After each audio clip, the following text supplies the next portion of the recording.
You were tuned in to G5 Jeff TV. Hit the subscribe button, hit the like button, hit the share button as you come on in. We are coming off of a very exciting night of fights last night. As you can see, I got my main man with me, my right hand, VP Shane. What's going on, brother? Salute. Yes, sir. Yes, sir. We got a lot to cover today. Post-fight action. Devin Haney, Jorge Linares. We definitely got to talk Donaire and Obali. We'll get at that on the back end, along with the Quigley Shane Mosley Jr. fight. That was a good fight as well. But we got to talk Haney, Linares, just off the rip. Haney got a unanimous decision. 2 cards was 8 rounds to 4. The other card was 7 rounds to 5. Got to salute the family. King Louis is in the building. Big shout out to my bro King Louis. Adrian is in the building. Big shout out to you, family. Off top, Shane. Just give me your initial thoughts. Matter of fact, before that, can you put that cup back on the screen real quick, Shane? So this is a quick message.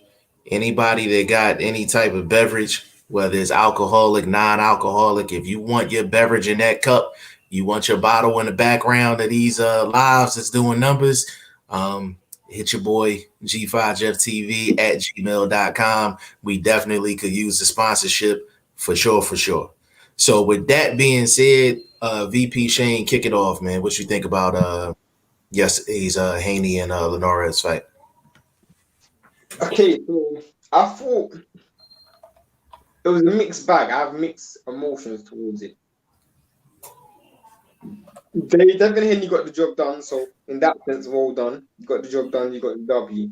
You avoided all, like, it could have been a potential banana skin, but you ended up getting through it.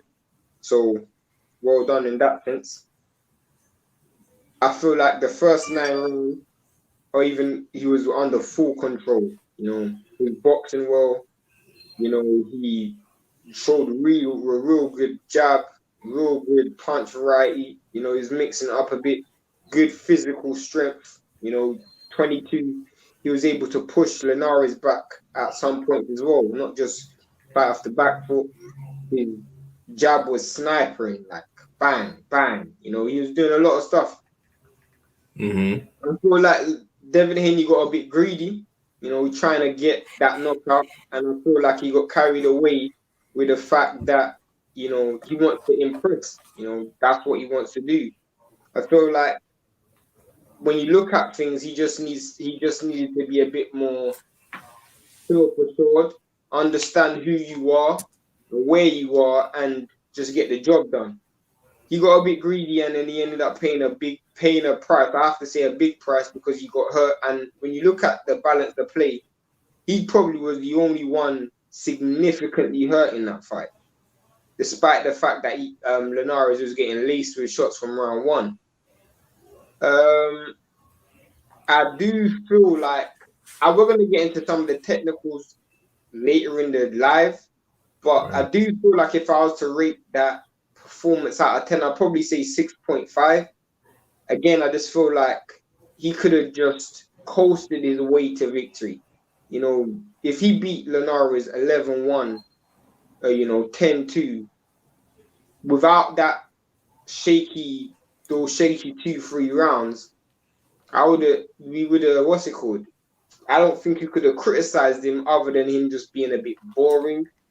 But him going for it and not getting the knockout, and I said this on the live before, I said that you can go for a knockout and it end up making you look worse than you was in the first place. Right. So I feel like he should have just taken what you had and then go back to the drawing board with a comfortable decision or comfortable victory. But he didn't. He got greedy and he paid a price. Let me get to this comment real quick, and then I'll respond to that. My boxing son, Chris G, is in the building right now. Big shout out to you, Chris. He said if Linares was just a little better, he would have won. Chris, you can't get away with no general ass comment like that, man. You know better. We need details, brother. What you said a little bit better. Are you talking about in game strategy, or you think like physically he just wasn't able to bring enough to the table? What The, exactly do you mean by that? the reason why I completely disagree with that is because the only reason why Linares got any success um was because Devin Haney got greedy. If Devin Haney decided to box the whole fight, keep it long behind his stick, he ain't getting no success, and that's just the facts, bro. He didn't get no success for 9 rounds. It's You just see, due to him getting greedy. you see Chris laughing. He knows better. He know better.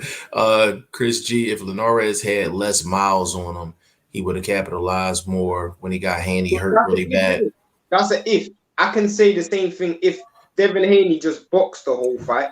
Linares Well, couldn't do nothing. it's beyond a if because that shot happened in the last 5 seconds of the round. So I don't really agree with that comment because Haney got a whole rest, a whole 1 minute rest in between. You out of that good drink, good brother? You need Yeah, to reload. almost, Okay, almost. okay. But no, Chris, I hear what you're saying though, because you could tell Haney wasn't himself for the rest of the fight. Like it took him, you could tell he's not used to getting rocked. Like he was just smart enough to deal with it because um he really never recovered from that shot. Like he never looked like his legs never looked steady again for the rest of the fight. They were still a little shaky. But Shane, before I go um on this situation, let the people know what you seen technically So from we're going to Haney. that straight away. Yeah, we gonna get into that straight away. What were you impressed with? What were you not impressed with? Like, just give me your overall I'm gonna analysis start with the technically. pros. I'm gonna start with the pros. I was impressed with his jab. That's a straight up and down. I was impressed with his jab. It was accurate. It was quick. He You know, got one of the best jabs in the game. it had sting on it as well. You know, I thought he could have done a bit more head and body stuff, but it was good. It was good enough. I mean, he varied it as well because it just wasn't the straight jab to the head. He kind of also started to throw the left hand around the guard as well at times as well. So it Hmm. was a good jab. It was a good left hand point blank period. I Right. also thought his evasive action was very good as well. You normally see fighters avoid punches, but they keep their hands up. He Hmm. kind of like just dodging, pulling back, head and his hands still by his side, or ducking and his hands still not in like conventional positions. I thought his evasive action was good. He always kept his eyes on the punches that were coming, other than the one he got hit with. But he always kept his eyes on the punches that were coming. So he never really got caught with surprise. I was good with that from a technical perspective. I feel like when he was getting backed up, it was a case of him still be. I'm not even gonna lie. Even when he was hurt, I feel like he was still able to establish distance because he knew where his distance was. Even though his legs were gone, he was able to get that distance. He was able to, like when Linares closed it, hold, and also if Linares wasn't closing it, he was able to circumvent Linares' foot movement and foot pressure. He was able to get around it. Linares really didn't hit him with much stuff after he got him hurt. So you got to give him credit for how good his feet is. His feet was really quick, especially as a hurt fighter. Normally people when they they're hurt, they fall over themselves. I didn't really see that with Haney. You could clearly see his legs weren't there, but he wasn't falling over himself, kind of like what we saw with Wilder when he was fighting Fury. Um, I feel like that's probably where my pros stop. I feel like defensively, and I said this to Jeff offline, and I say this again, the the negatives that Devin Haney has, and this is unfortunate, but one of the negatives that he has is something where I have never seen a fighter change. So I feel like the negative that he has, either he has to keep it and run with it for the rest of his career, or miraculously try and change it. But I've never seen any fighter change it, and that's his delivery mechanism and his delivery for power shots. I'll never say a fighter has no power, because I don't believe that he has no power. But I feel like he's not a prolific puncher in the sense that he doesn't deliver and land his power punches. When he's fighting, you can improve your accuracy. You can even improve your punch power. You can't improve how you throw a punch. Well, you obviously can improve how you throw a punch, but you can't change it. When I mean you can't change it, I mean certain fighters are designed to fight a certain way. So what happens is, what they will do is they start adding certain punches to their game, or start adding certain variety to that punch. So if they have a jab, they might start popping it instead of just throwing one straight jab. If they have a hook, they might, like, instead of having a wide hook, they start tightening it over, getting the shoulder over, getting your knuckles over the punch, transitioning their weight. You can do all of those stuff, but that's not Devin Haney's problem. Right. Devin Haney's problem is every punch that he throws, his opponents see, because how his body works.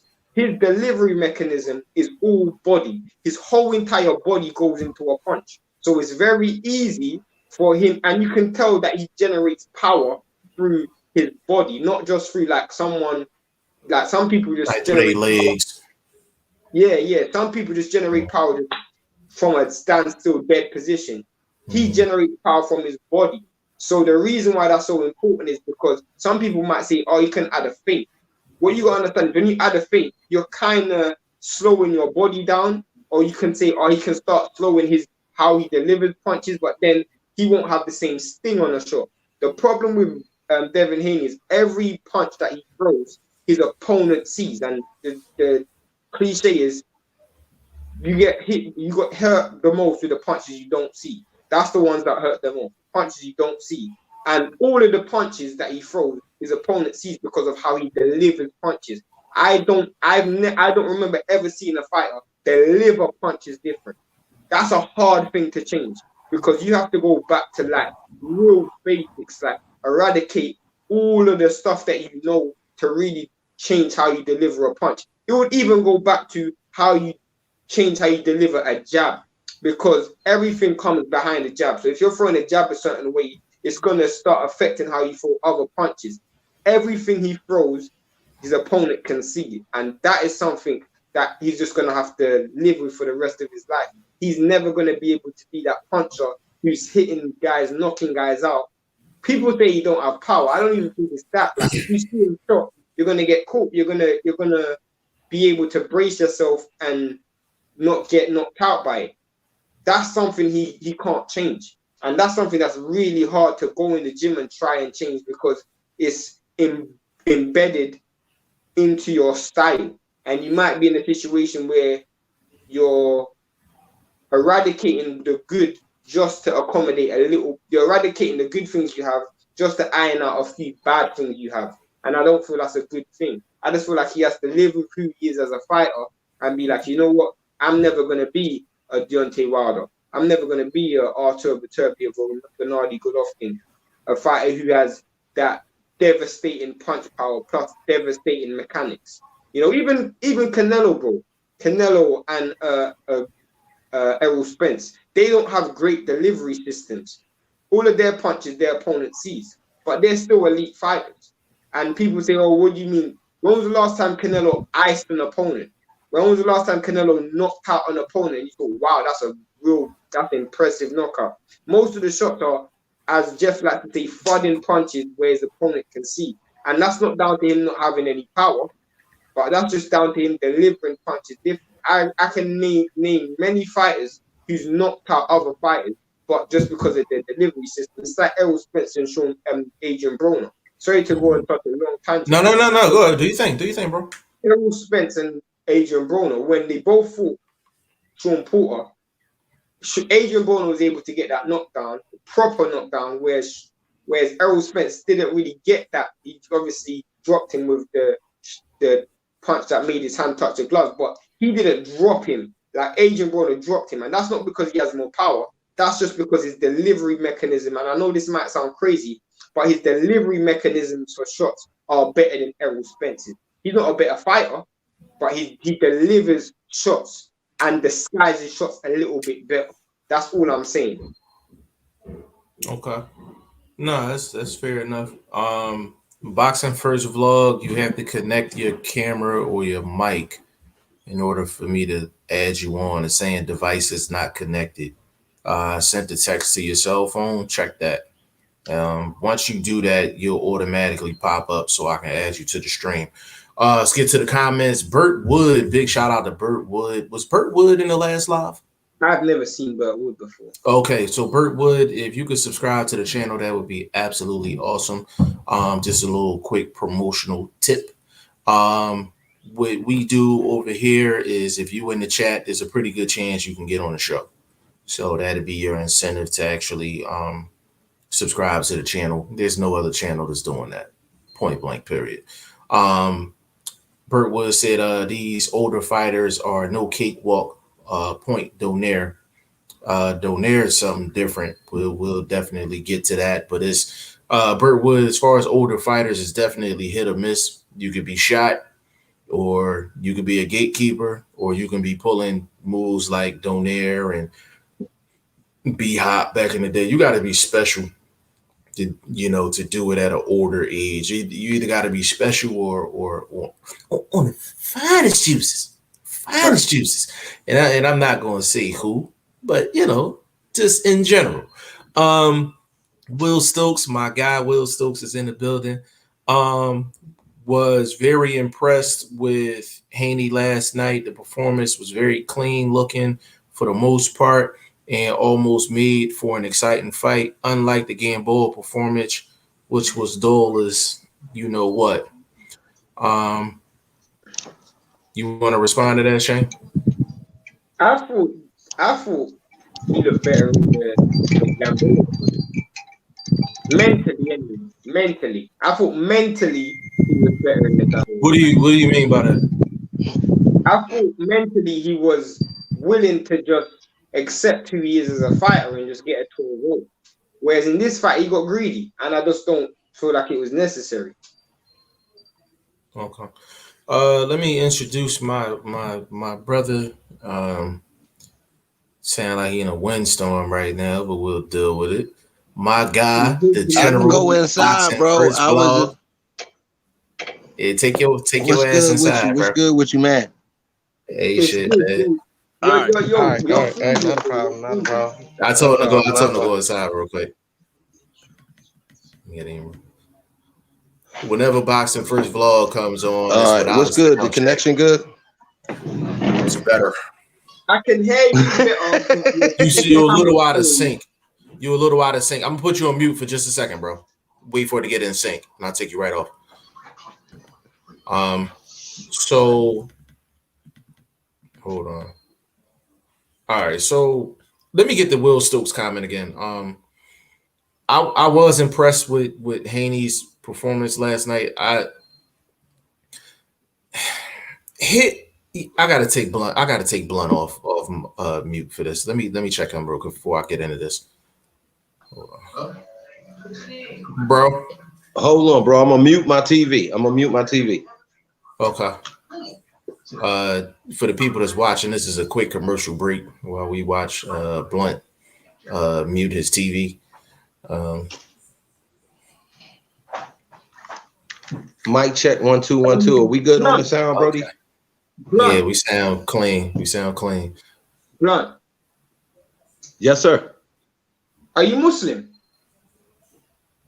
Nah, man. I bless the Most High, man. God is the sun. You understand me? So I'm on a different spiritual level than a lot of other people. You feel me?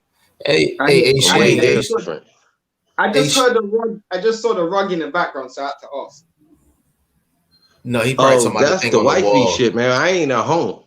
Oh no, Oh, that's okay, African, okay. bro. That's just, you know what I'm Oh, saying? okay. It's a bunch of African like stuff. You feel me? Like, we bless the motherland around here. It's the wifey shit. So it is what Okay, it is. okay. This my twins and my daughter that just graduated college this day, mama. So, Okay. about to go back to the beginning and lock it down from that angle on a personal tip that we shouldn't really be talking about on this channel, but Yeah, because it's we all keep it Shane real with fault. He talking everybody. about It's not it's my Shane Yeah. fault, talking bro. about It's not Shane my talking fault. about I asked you. It's not my Shane fault. talking about rugs and shit.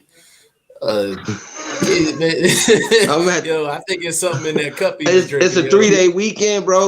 Yeah, it's a 3-day weekend. So I came, you know what I mean, to the wifey crib and we locking it down, Brody. So it is what it Ain't is. nothing wrong with It's a it. different Ain't background. nothing Y'all wrong with should it. have checked out my live yesterday.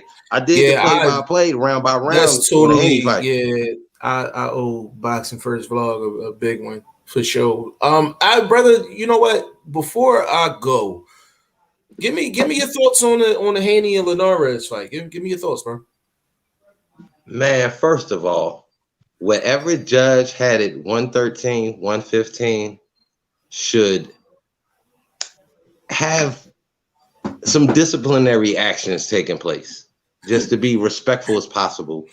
You know what I'm saying, bro? How'd That's you score not it? right, bro. How did I you score scored it? it a 7-round. I scored a 7-round difference, bro. Like, you know what I'm saying? Like, I think I gave Linares 7 and I gave him like 11. I do believe. You didn't give You him know what I'm 10? saying? You So didn't give him 10? it could have been 10. It could have been 10. You know what I'm saying? I would have to So you go gave back. I 7 don't and remember.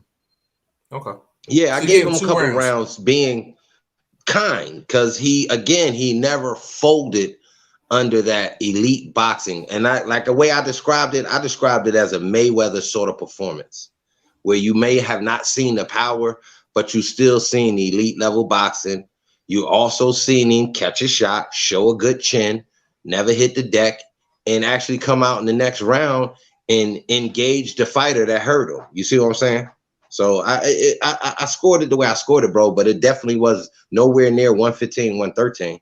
So that's being actual You had it like factual. 9-3. You had it like 9-3. Yeah, 9-3, you know what I mean? 9-3. 10-2, you know what I mean? 10-2 at the worst. Okay. I'll what's it called? I will say I 100% agree with Blunt. The only thing I'll say that, in my personal opinion, where I would say it's different to a Mayweather fight or an elite level fighter is because Devin Haney made it harder than he needed it to be. To me, after 9 rounds, I was watching that fight and I was thinking, this guy is it's the easiest fight this fight could be. He was walking through the fight. He decided to go and get greedy and stay in the box. He could have just continued boxing. Let me Just respond to that. and Let me respond to that real quick. Let me get through these comments before they get out of hand. Will Stokes, for the first time, he looked like a world champion to me last night. My bro King Louis says, smash that like button. I concur. I concur that. Will Stokes, even the finest juices can make an old man into a champion in a lot of cases. Yeah, got to be some talent along with that. You got to have something special about you. I believe that's true. My bro, Soul A is in the building. Soul, it's been a minute, brother. He said, I went from Haney beats T.O. to Haney got no chance. I'm a Haney fan, but that was Linares' first fight in over a year. Disappointed in that performance. We'll get to you in a second, Soul A. My boy, Black Star Sports TV. Big shout out to you, family. Big shout out. Says Shakur Stevenson, Devin Haney. Haney needs a real trainer. He should go train in Colorado with Bomac, Bud, Heron, and Stevenson. I got like 3 more. Yeah, there's a lot we got to cover. Shane and his shrug and his, I guess, shrugs. His shrugs. No, you said the rugs. His rugs. I told you about the rug. Oh, Shane and his rugs. Oh, okay. Yeah, he talking about rugs and shit. King Louis, I had it 7-5 Devin. I gave Linares 5-7, 10, 11, 12. With King Louis, we'll get to that in a second. Will Stokes, I had it 9-3, I think, round 7, 10, 11. Could been 8-4. because maybe Linares got the 12-2. I'm not sure. We'll have to watch it back. Okay, let me set it off. It's a couple things I want to address. First thing with hold on. With Will Stokes. You said that was the first time Haney looked like a champion. He had an impressive performance. He had an impressive performance. You want me to tape you? You know what I'm saying? Now, Shane, when you said he got greedy, if you pay attention to the actual shot he got caught with, he did everything he was supposed to do except for he got caught with the shot he didn't see. No, he didn't. No, he didn't. No, he didn't. Let me explain. Can I jump in real quick? Go ahead, Jeff. Do your thing. No, go ahead, bro. Go ahead. Do your thing. Go ahead. I just wanted to say where he got caught. I think he got caught in a level change because his level change is what kept him out of a lot of danger. The up and down. Remember when he was going up and down with the jabs to the body, jabbing upstairs? That was part of his defense also. You see what I'm saying? But right in that instance, he stood right there and he never level changed properly. And he ate a nice little combination with a strong shot to finish the combo. But took it well too. So I think we got to give him credit for taking it, bro. No, he got through it. The thing about it, if you pay attention to the actual that sequence when he got hurt, he did everything he was supposed to do. Number one, he got low. He got low. He went left, right. He came back up, and he had his hand up. Here's the problem: he should have had his hand up on the inside. He had it on the outside where there's no way a punch is going to come in. So if you notice when he got caught with the shot, his hand was like this. The punch was coming this way. It was coming the opposite way. So he did everything except for the last part, but it took for Linares to throw basically 6-7 shots to get that clean one. That's really the only way you're really going to catch Haney like clean. That's really the only way you're going to catch him clean. Go ahead. Let Shane go real quick. Hold on, Shane. Talk to me, Shane. Go, Shane. Go. Please go. What I was going to say was before he threw that combination throughout most of the fight, he was looking for the one single strong punch. Because remember, I think it was the fourth round that he missed like probably 6-7 left hooks that were completely for a veteran, unnecessary to throw, a waste of energy. It wasn't like he was throwing those left hooks to set something else up. So I thought throughout the fight or the beginning part of the fight, he was looking for that single power shot. Because if you remember going back to some of his workout videos that a lot of the cats were posting through the midway corona sort of thing we were going through as a society, a lot of cats were posting mostly workout single videos, and we saw his power increasing through the workout. So it seemed like he wanted to come into this fight and get that single power shot off, show Devin Haney a suspect chin-wise, and he didn't go about it right. But when he actually went about it correctly, throwing combinations and landing something strong at the end, it got off. And Devin Haney worked with him, to me, in my aspect, where his level change was just off. But I didn't want to cut anybody off and take too fucking long. No, you straight. Shane done disappeared. Yeah, Shane running multiple businesses over there. I'm back. So let me explain. Go ahead, Shane. So I hear what both of you guys are saying. This is where I feel like both of you have kind of forgot. The first 5 rounds, this guy was using lateral movement. Use lateral movement the whole fight. That's all you needed to do. This guy wasn't doing anything with his feet that was forcing you to fight going forward or fight in the pocket. So why are you fighting in the pocket? Keep it long, keep moving. That's how you fight. I can answer that. Go ahead. Okay. So the reason why Haney went for it is because they listen to shows like this one. They listen to other media shows.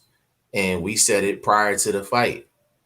Haney needs some type of a knockout stoppage, a highlight reel to really put his name like really, really up there. And I think during the last couple rounds, he had that in mind and he was going for it. So Shane, you're correct.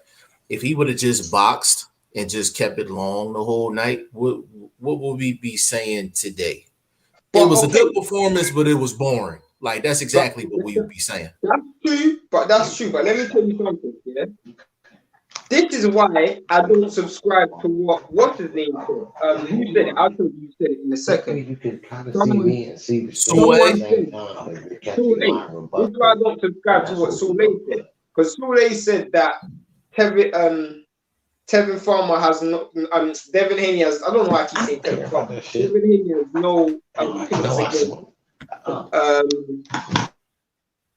Devin Haney has no chance against Teofimo Lopez. The reason why I disagree is because in the Teofimo Lopez fight, he ain't getting greedy. He's going to use lateral movement. That's the difference. He's not going to go in the pocket and trade. That's the difference. And that's the thing that I think people are forgetting. When this guy fought his fight, his own fight, he was flawless. There was no flaws. He was absolutely flawless. And that's what we will see. If he goes out and fights a boring fight against Teofimo Lopez, where he's moving, using distance, and just using jab, and he wins, nobody's going to say it's boring because it's Teofimo Lopez. So the reason why I understand you're saying, oh, he needs an impressive fight against Linares. We all said that. But the truth is, bro, we look at fighters like Andrade, we look at fighters like Bivol, certain fighters, even Floyd, you're going to be boring. That's your style. Just win the fight. Keep it. Just win a fight. I don't really care if you get knocked out. Just win a fight. That's if I'm not. If I'm Devin Haney, I don't care about channels. I care about winning. I care about winning in the easiest way possible. And that was not the easiest way possible. That's the battle that I did. Has. Go ahead, bro. Let me, go ahead, up, Shane, what you got to do and understand with him. Yeah, I'm listening. Let me chime in. What you got to understand, bro, this is still entertainment.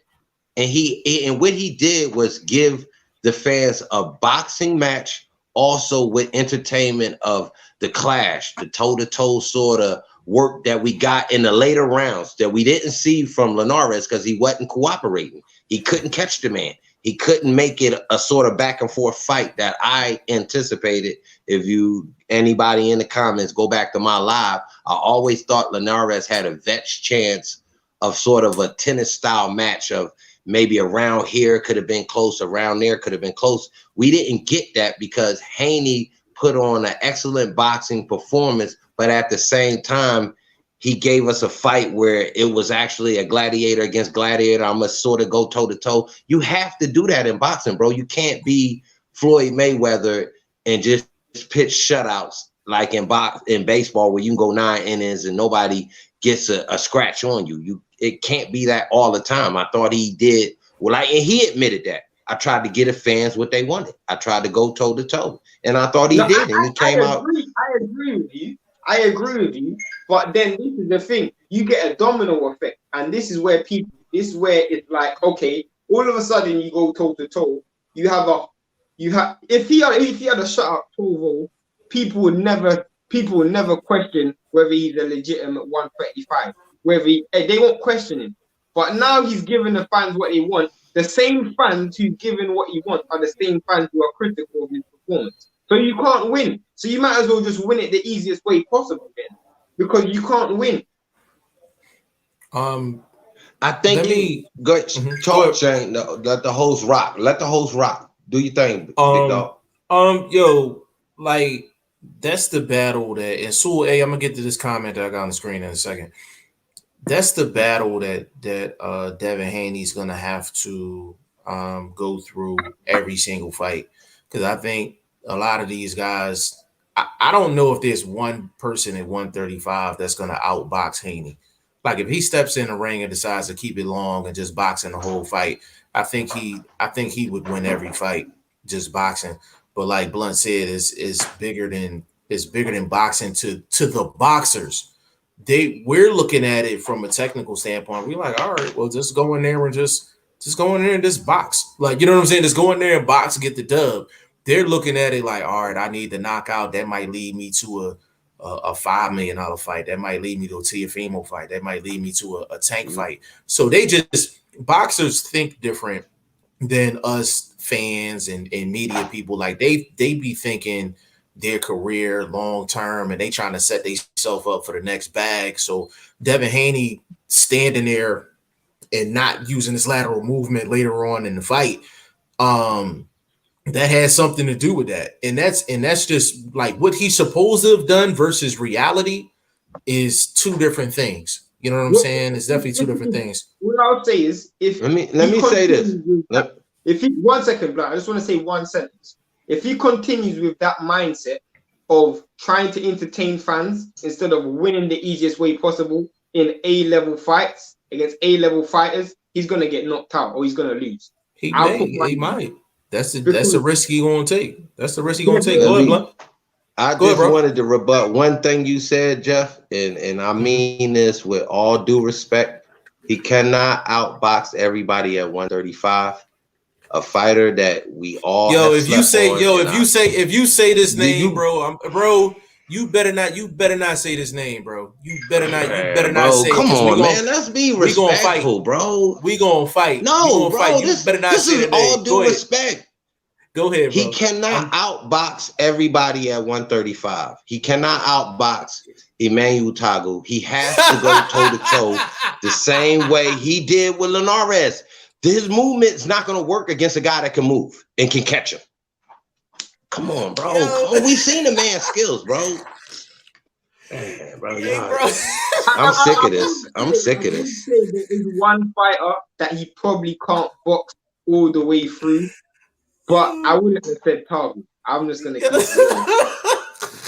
I love Blunt. We not friends no more. We not friends no more. Yo, man. I love you. He man. Can't. Blunt. I'll keep it real. I haven't watched enough of this dude to even be criticizing this guy, so I'm not gonna say anything. I love Blunt. I'm just saying, bro. But the thing is, he may be able to outbox Teofimo. He may be able to outbox even Lomo at this point. He may even be able to outbox Ryan Garcia at this point. But what we saw last night, I don't think will work against Emmanuel Tagu. You will have to hunt Emmanuel Tagu at some point in that fight, and it'll get you in trouble because that's a counterpuncher. So I'm just saying. Can I ask you a question? Yes, sir. Talk to me. Yes, sir. You just said, right? You said he may be able to outbox Loma. He may be able to outbox Teofimo. He may be able to outbox like a Tank, but he's not gonna outbox an Emmanuel Tagu. Are you saying that Emmanuel Tagu is number one at 135? Because that's what it's no, Jeff, you should style wise. He's complete, bro. He's an aggressive fighter. He's a counterpuncher. And he's somebody that's defensive minded as well. So I think style wise, he has the top style at 135. It's my opinion. And I'm nobody. I'm just a simple Boxing First Vlog media platform that does his homework. And I think style wise, he has the top style at 135. Do you think you've seen enough of Tagu to make that evaluation? Yes. I personally have. This just a personal thing. I'm no expert.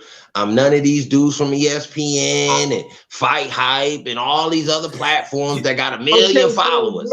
Bro, I'm just gonna give you some news.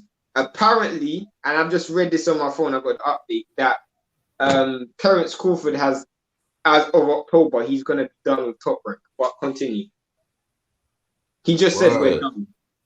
But that's good. That's good. Yeah, we'll get at that later on. That's big news, but we'll get at that later on. But jump in your chat, jump in your chat. I'm gonna allow the people in the chat to comment on that. Blunt and I can we could talk about that later on because we gonna fight on live. Sue he's now 2A also said he thinks that Haney needs to go train with Bowmac and them. 1,000,000%. You said you agree? You disagree? Disagree with that 1,000,000%. I do too. You tell me why. Tell me why. Personally, this is where I feel like some people, I'm not disrespecting you, Sule, just difference of opinion. I just feel like some people are a little bit, they're reactionary in their approach.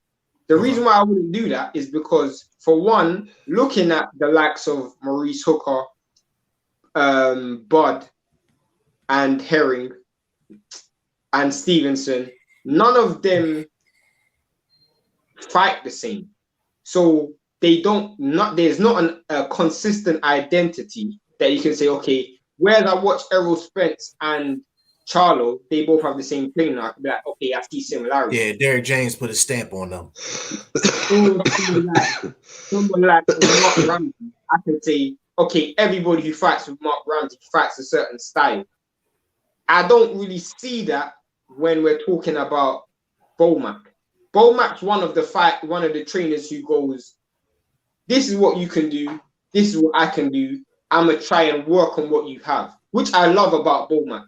The reason why I would say Bomac wouldn't be one of the first people that come into my mind is because Bomac likes to work with fighters and have like some kind of brotherly, fatherly type relationship where he's trying to build them up into what he feels is best. I don't feel like that works when you got Devin Haney's dad in the picture, because Devin Haney's dad has built him from the ground up. So you need someone with a similar mindset, but is also very transferable in their approach, in the sense that I want a certain way, but I'm willing to adjust.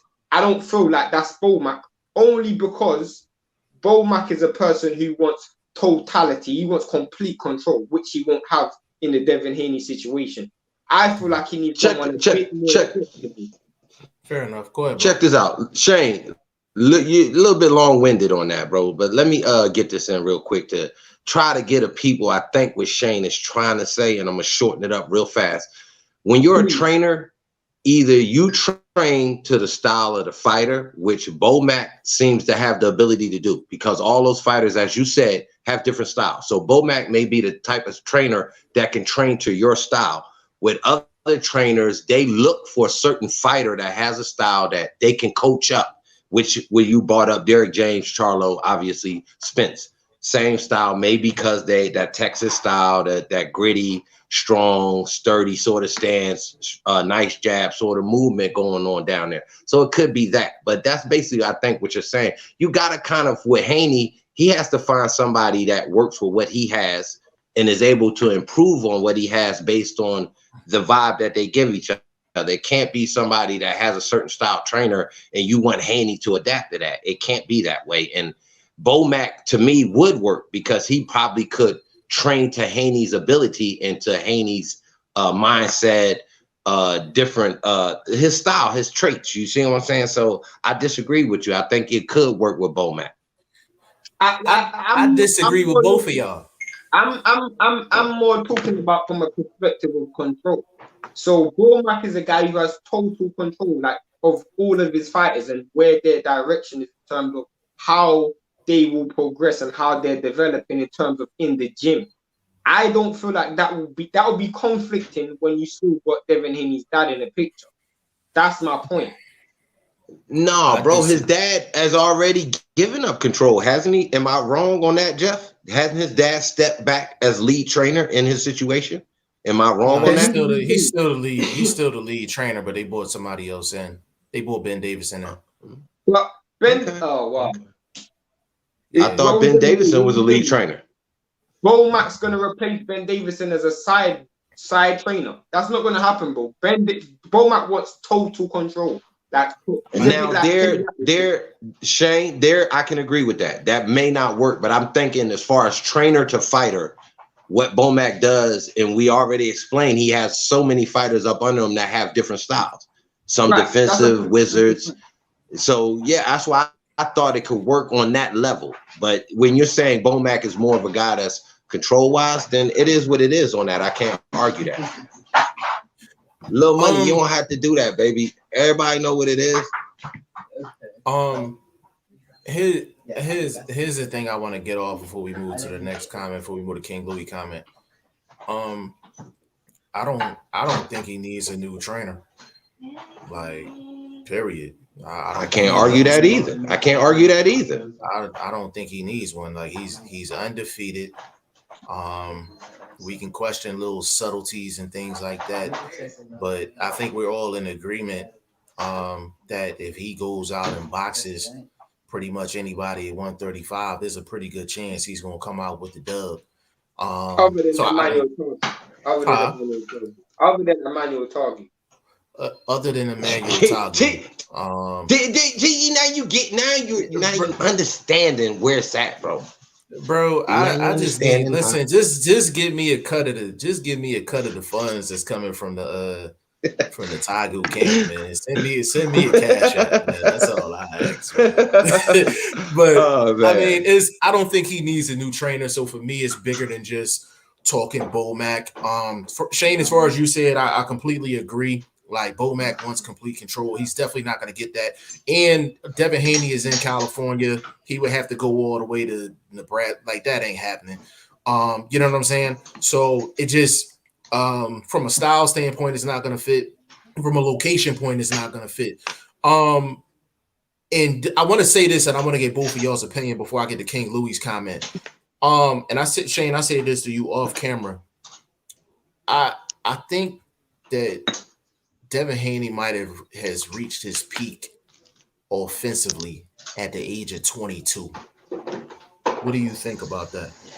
I remember saying this thing off camera, and I remember saying that again. I feel like there's certain stuff that he can improve 100%. Every fighter can improve it. But his problems that he's having, I don't think he's going to be able to eradicate. So I understand what you're saying. I don't think he's going to be able to improve this. I don't think he's going to be able to do that because it's ridiculously hard to do. And in order for you to do that, you're going to have to sacrifice some of the good stuff you have in order to accommodate some stuff that you actually don't need. So I agree with you in that aspect. How you feel about that, Blunt? Say that again, bro, because Shane was so choppy that I got lost in the original. Okay, no problem. I said that I think Devin Haney. I think Devin Haney might have reached his peak. Like he might have hit his ceiling offensively at the age of 22. So what do you think about that? I disagree with that, Brody. I disagree with that. If you really look and analyze that fight, he was throwing so many different style punches because he was in so much control that all you can do is start to begin to master these new punches that lead back shot uppercut that he threw with the right hand. That was new because he usually throws that uppercut in close. He threw that uppercut from back. So the fake hook uppercut that he threw, these are type of punches that he was trying in that fight because he was in so much control. So I don't think he peaked out, let's say offensively. Power-wise, he could have peaked. Power-wise, he definitely has peaked, and I think we've seen the power we may see from. Can you get into that a little bit more? Because I know we talked about that off camera, but give it to the people. Why you well, this is from my own personal experience, bro. Everybody know, you know, I done threw the things in the streets. I done taped up, did my thing in the ring in my youth in Philly, back at Joe's Gym. We used to call it the oven. So, and throughout my personal career and my life, I've had some shoulder issues. And I know power-wise, you're never the same. From football, street fighting, hard work, all of that, bro. Once you lose that power and level of ability to really sting like that, it's never the same. So his boxing craft, I think, has gotten better since the shoulder surgery. Because remember, before the shoulder surgery, he was somebody that really went for that really KO stinging punch in that last good knockout he had. I forget the Latin cat name that he KO'd in the corner. But that was the last time we seen that. So he really had to work on the craft of boxing. And we saw that improvement last night. We didn't see it against Gamboa, which could happen. But last night against a true vet and a true test, we saw excellent Mayweather-esque start to finish boxing, bro. And again, like I said, Blunt, I was saying this to you, Blunt, yeah? This is the thing where, so I understand the whole shoulder thing and the whole power thing. I think you missed what I said at the start of the live where I was like, his biggest issue to me is his ability to deliver a punch instead of, and I don't mean deliver a punch that he gets it from A to B and he lands. I'm not talking about that. I mean in terms of every punch he throws, his opponent sees. He doesn't disguise any punch. And that's something, that's what I'm talking about, delivery mechanism. That's why he don't knock fighters out. Like, there's guys with less power than him that's icing dudes, and he's just not doing it because every punch he throws, people can see. And that's something that I feel like is the biggest problem Devin Haney has right now. He just has his delivery mechanism isn't that good. Let me add on to that. Another thing that kind of bothers me with Haney is, and Blunt, you can relate to this, it's like a pitcher. It's like a pitcher throwing every pitch is a fastball. He throws at the same speed, same velocity, same trajectory. Now he got a nice punch variety, but that still doesn't mean he doesn't throw at the same speed and the same velocity. So I equate. Let me stop you right there. You can't see it coming. Go ahead. One shot. Let me relate what you're saying. So when you're saying his punch variety would be the same thing if a pitcher is throwing a fastball, if he throws it in different locations. So we are creating location with using the same. So I get it. I see what you're saying, though. I agree with that. Yeah, I agree with that. I can't argue that. You know another thing he does bad as well. He's left hand, right hand, left hand, right hand, left hand, right hand. He doesn't go left, right, right, left, right. Everything one. Go ahead. But he did when I agree with what you're saying, Shane, but I thought last night he improved on the ability to use the same hand in different ways. Because I think he threw a 4-punch combination where it was 2 left hooks. The first one missed, the second one landed, and then he came with a double uppercut that was so quick and fast that it was like, damn, did he really throw a 4-punch combination with the same fucking hand? And it was nasty. You know, so I see what you're saying where he uses the same hand. That's true. But I mean, his overall game has been left hand, right hand, left hand, right hand. You're right. I can't argue that. I saw that last night too. But my thing is to kind of defense with what y'all saying about him. If it's working, why do you need to change? If it's working, if not having to feint as much, if not having to pivot and get shots off as much is working, why change? So that's just my argument against what your guys are saying about him. I agree with that, Blunt. Also to follow up on what Shane said, I think the key for Devin Haney, it's in terms of what you said.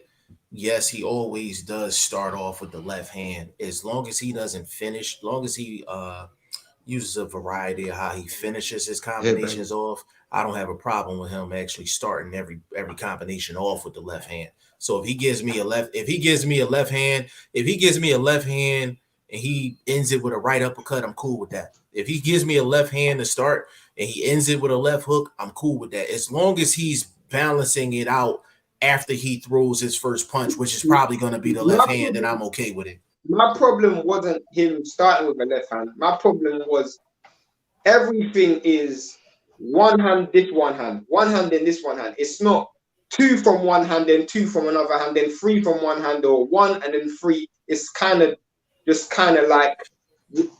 I can see that. He's on point with Blunt's comment, but I'll go with Blunt's comment. He's on point with that, though. But I'll go with Blunt's comment to add on to that. Yes, you can add all of those things, but if the 1-2 working and it's really working, it's just like why you make them like you keep on doing that until they can stop it. You know what I'm saying? So I can see it from both. I can see it from both angles. I'm not saying change it, by the way. I'm just saying that's just something that's not like if we're talking about an offensive fighter. Great offensive fighters don't do that, but he don't need to change it because he doesn't have to be a great offensive fighter. That's my point from the start of this live. That's my point. Hit the comments. We not arguing with you, Shane. You on point. Hit the comments, Jeff. King, and a lot of these I hit already. I'm just going back. King Louis said he had a 7-5. He gave him 5, 7, 10, 11, 12. How y'all feel about that? I mean, I don't think I gave him 5. I didn't give him 5. I understand if you gave him 12 because he was doing a lot of movement, but you could say Devin Haney won 12. I mean, 8-4 isn't that bad of a scorecard. 9-3 is probably 9-3, 8-4. Yeah, 9-3, 8-4. I didn't have a 7-5 though. I know Blunt ain't have a 7-5. I ain't got to come to you on that. Y'all all King wrong. Louis said That shit was 10-2, bro. That shit was 10-2, bro. I hear you. You just said it was 9-3 earlier, brother. I said if you wanted to be nice, you could give him an extra round. It was 10-2, bro. Between your 10-2 and this, man, between your 10-2 and this Emmanuel Tegu shit, man, we gonna have to have a board meeting after the live. I broke it down round by round yesterday, bro. Oh, okay. I'm messing with you. I was calling everything I said. Okay. I'm messing with you. Okay. I'm messing with you, bro. Hold on. Will said was listening to Sean Porter's podcast the other day, and one of the guys on there says he believes Devin will be pound for pound number one day. Said he has that pound for pound style, and said Devin reminds him of a young Floyd. No disrespect to Sean Porter, but I'll tell you the truth. Most of these dudes. I said that shit. What did he say? You agree with that? You agree with that, Blunt? I said it on my live. I said it was a Floyd Mayweather performance, and he has that style that can mimic Floyd. The later Floyd, the Floyd that we know. There was a few. Again, I just want to see Devin Haney focus more on his mental. That's all I want to see him focus on. Then I would compare him to Floyd. Floyd had that mental fortitude where he's like, I'm not giving you nothing. No doubt about that. We agree with that. Again, bro, I'm not mad at you for that analyzation, and I can't sit here and say you're wrong because you're right. But at the same time, he's marketing. He took an opportunity to market himself. Who's to say he will do that against a Teofimo Lopez or Ryan Garcia, who he knows these guys have pop? He had to find out if Linares had pop. You understand what I'm saying? So he went. So I don't think we'll see that sort of slippage in what was working for him. And then he was like, okay. And again, one thing I wanted to add to that, these cats get tired, bro. So come on, give him a break. Give him a break. He took it well. Give him a break, Shane. It wasn't a perfect performance, but goddamn, 10-2 was fucking close enough to me. Yo, hold on. For the people that's listening, y'all may not be used to seeing us three on, but this is the original setup. This is what it's supposed to be, but with life and all that other good stuff gets in the way from time to time. But this is the original panel. This is the original panel. Like this is the like to always say, you got 3 generations in the building. 3, yeah. So this is the NWO if you into the old school wrestling shit. This is the NWO for sure. Jordan Ciampini, big shout out to you, bro. Very good analysis. The level changes started meeting Linares punches. Guard could have been better, but he leaned into a few of those. That's a good point. Black Star said, good point, Shane. He also said facts G5 can't force a KO though. Got him caught. That's very true. Jordan says stats are not popular in boxing, but when Haney doubles Linares' total production, punches landed, people are petty. Let me comment on that real quick. Yeah, like the stats versus like it seemed like every big fight, people take one moment. It's not fair, but they take one moment. And I'm like, Devin Haney dominated about 85-90% of that fight, and all people are gonna show is the shot where he got rocked. And it's unfortunate and it's not fair, but that's the reality. Like that's what's been happening. That's kind of can I comment on that? Hold on, Shane. Why are people looking at it as a negativity? Why wouldn't you sit back as a rational human being? And you know how I rock on my channel. We look at things through a common sense angle. Why wouldn't you look at that as a good trait? Like, damn, my dude got a chin. Like, he got tested. Why wouldn't you look at that as a positive? Talk to me. Go ahead, Shane. Go ahead, Shane. I don't agree with this, by the way. So what I'm about to say is not something that I believe, but it's what casuals believe. Casuals do this very easy. They go, well, if Linares can hurt him, what can Teofimo do? Do you see my point? They just replace the fighters. And I feel like they shouldn't do that, but that's what happens. And let me add on to that real quick, bro. Blunt, you're 100% right. The problem with your statement is that a lot of people don't have common sense when it comes down to boxing.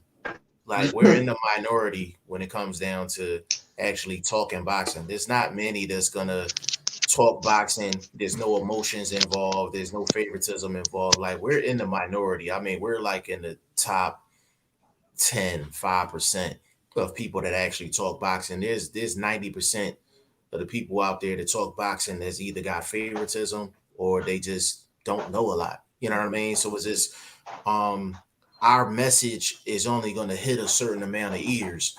You know what I mean? So it's crazy and it's unfortunate because what Haney did do is when he got caught with the shot. Now I ain't gonna lie, he did a nice little 3-step going to the corner. I'm not gonna front, but the thing is, it's one of them damn if you do, damn if you don't. So if he wouldn't have held and Linares would have been teeing off on him, they'd have said he was dumb for not holding. He does a smart thing and he actually holds until he gets his legs back, and then they say he's holding too much. So with casuals and people that don't know, there's no winning. Like, you know what I'm saying? Coming out of stuff like that. I was saying, hold on. Let me stop you right there. He did not fucking hold in that follow-up round, bro. He was the aggressor in that round. Linares, if you listen to my live, bro, I'm telling you, play by play, Linares did not step on the gas. That was Linares' fault. That has nothing to do with whether he was holding or not. Haney was still holding. He was still holding. What is that not part of boxing? That's what I just said, bro. That's what I just said. Yeah, but you're saying it as if that was not. No, but hold up. I'm taking it as you're saying that was a negative for him to do. No, he held and fought in that follow-up round, bro. No, I said that's how casuals, people that don't know boxing. I said that's how they look at it. Nah, we know that's the smart thing to do. Yeah. But that's my point, Jeff. My bad. You damned if you don't. Because it's the same thing with my point. I can say, well, Devin Haney should have just boxed all night, but then people will say, oh, it was boring. But then if he goes and trades, he gets hurt, or people say he should box. You can't win. You can't win. And that's the thing that Devin Haney needs to realize. He can't win over the people that already think he's boring. He's not going to win them over because he can get 6 straight knockouts and they're going to still say he's boring. So he just need to go in there and just do him at the end of the day. And then wherever the chips fall, that's where he fall. Go ahead, bro. If these casuals thought that was a boring fight, they need to stop watching boxing. Honestly, if them casuals that y'all are hypothetically talking about think that was a boring fight, they need to stop watching boxing because that was boxing at its essence. I mean, serious than a motherfucker, bro. Like, how can you get better? You showed heart, you showed toughness, you showed a defense, you showed good offense. We didn't see the power, but everybody don't have one punch knockout power. Obviously, Linares didn't because his best punch didn't get you out of there. So that's boxing at its fucking finest, bro. That's cool. And I respect him more for getting the stank leg and walking back out there and being the aggressor in the follow-up round. Devin looked like he was on Soul Train for a good for a good 5 seconds, but he recovered though. Let me get in these comments real quick, bro. Sewell A, a 35-year-old with 5 KO losses and 16 months of inactivity, shouldn't have looked as good as Linares did against Haney. I'm a fan. Hold on, wait. I'm a fan, but I was very disappointed. Shane, go. I don't know what you watched. I don't think Linares looked good in that fight. I thought for 9 rounds, Linares was getting destroyed. And the only reason why he had any success is because Devin Haney let him have success. Bro, Linares didn't do nothing in that fight. Devin Haney was clearly the better fighter. The whole fight. There only was 1 round where he got caught with a good shot. And in my opinion, that was down to negligence. That wasn't down to Linares. That was down to negligence. So to me, bro, you can talk about all of that 5 losses, 60 months in activity. That don't mean nothing. Because he was getting teed up. He was getting destroyed for 9 rounds. He was getting pieced up, bro. Pieced up. I don't even have anything to add to that. Blunt, you got anything to add to that? I think he summed it up pretty good. I got nothing. We're going to keep it moving. Sewell A is back at it. He said, I'll take 100% Haney versus Gamboa fights over that Linares fight. Gamboa couldn't touch Haney, and Gamboa was touching Tank and rocked Crawford. But last night was tough to watch as a Haney fan. Let me can I get it this one? Shane, you got Sewell A. Hold on, wait. Sewell A, you know you family. You already know that. But on here, you occasionally, you get taken to the backyard, and this is one of those moments. So don't take it personal. You know what I'm saying? Don't take it personal. Okay. So with your comment in regards to Haney and Gamboa, you could tell Haney was clearly not motivated for that fight.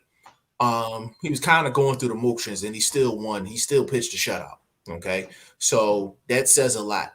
The Linares fight, whether you want to go with Shane's scorecard 9-3 or Blunt scorecard at 10-2, either way you slice it, it was a dominating performance outside of 10 seconds, something like that.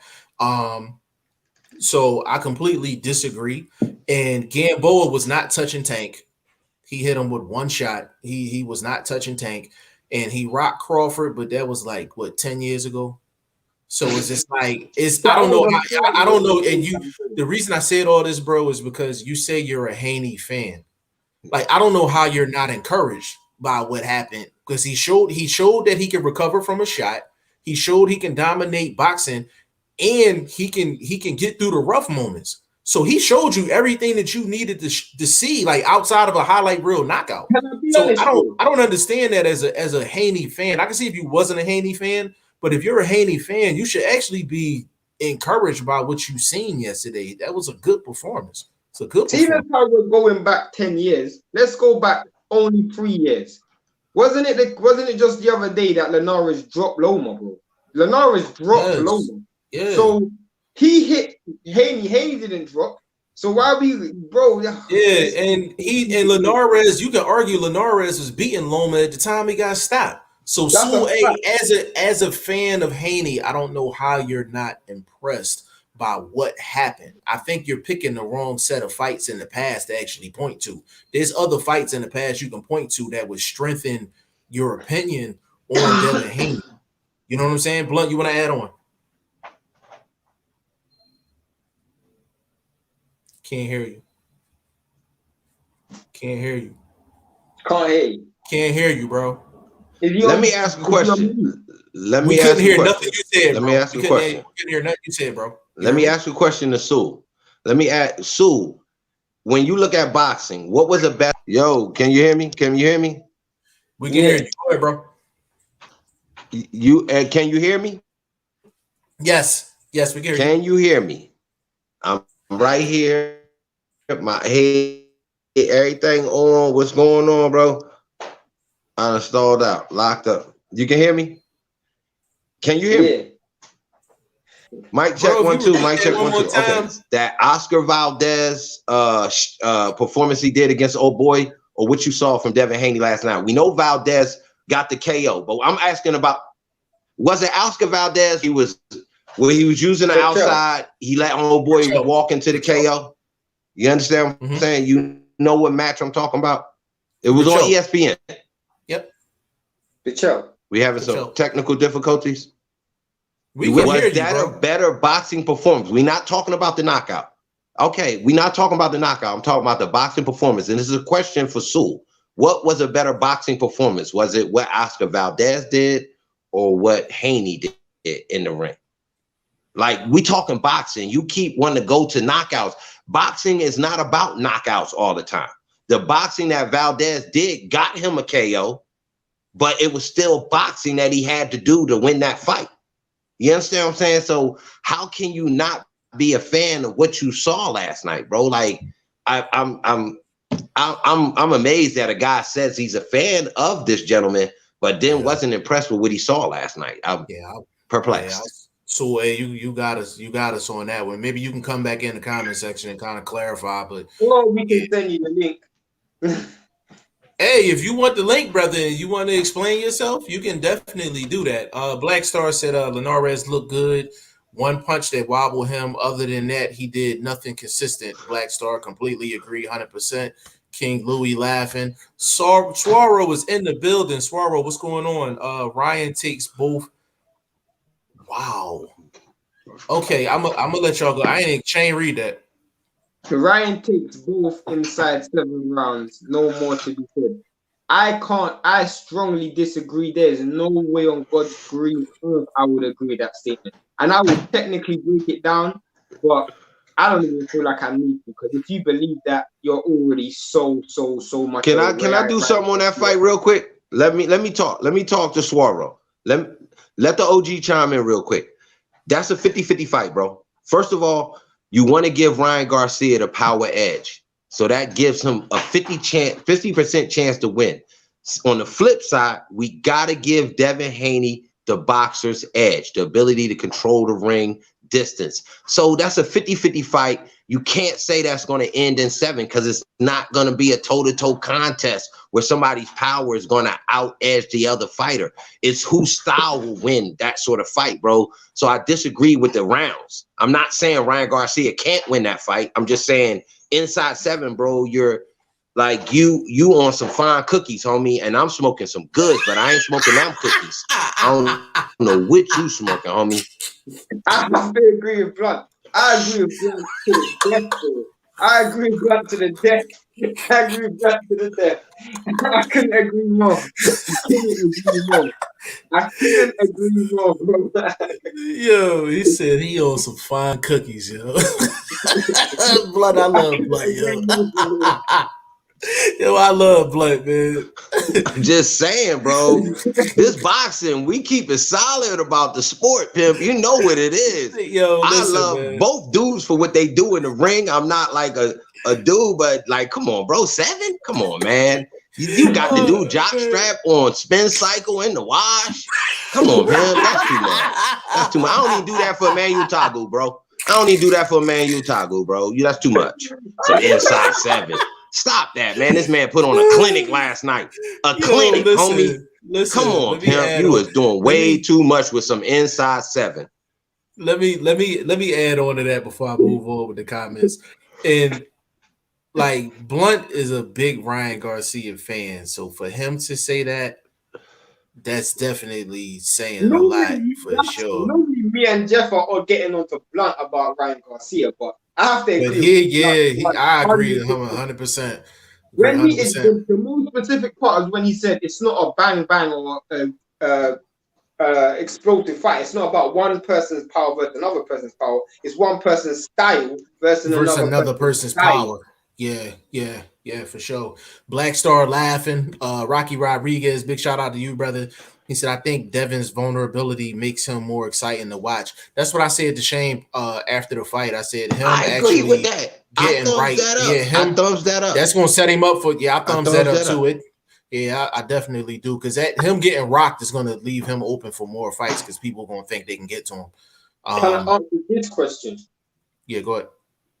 King Louis says Devin Haney might need to move up, and Jeff brought up a brilliant point, a fantastic point today. And I'm scared that Devin Haney might meet the same fate that Adrian Broner met. Not with the fact that Adrian Broner don't let his hands go, but in the sense that he doesn't carry his punch power up weight classes, because he's not deterring fighters right now.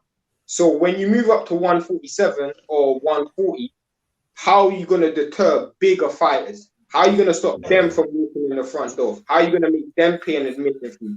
And Adrian Broner wasn't able to do that. So there's a chance that he could be the same fight. Yeah, his style. Can I rebut you a little bit real quick, Shane? Can I? Go ahead, bro.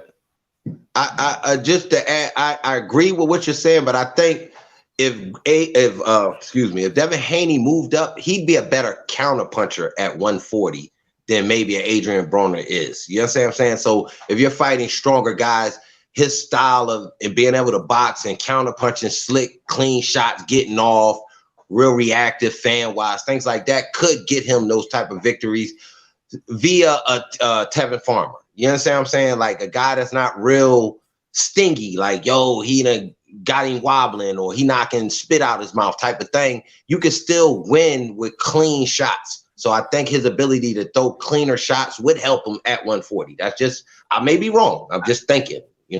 No, that's a good evaluation. He might have to change his style up a little bit if he moves up, add a little more counter puncher to his game. So I can agree with that. Shane, I think you want to take this next comment, good brother. Put it up. I can't see. Oh, you want me to put it up? Okay, I'm sorry.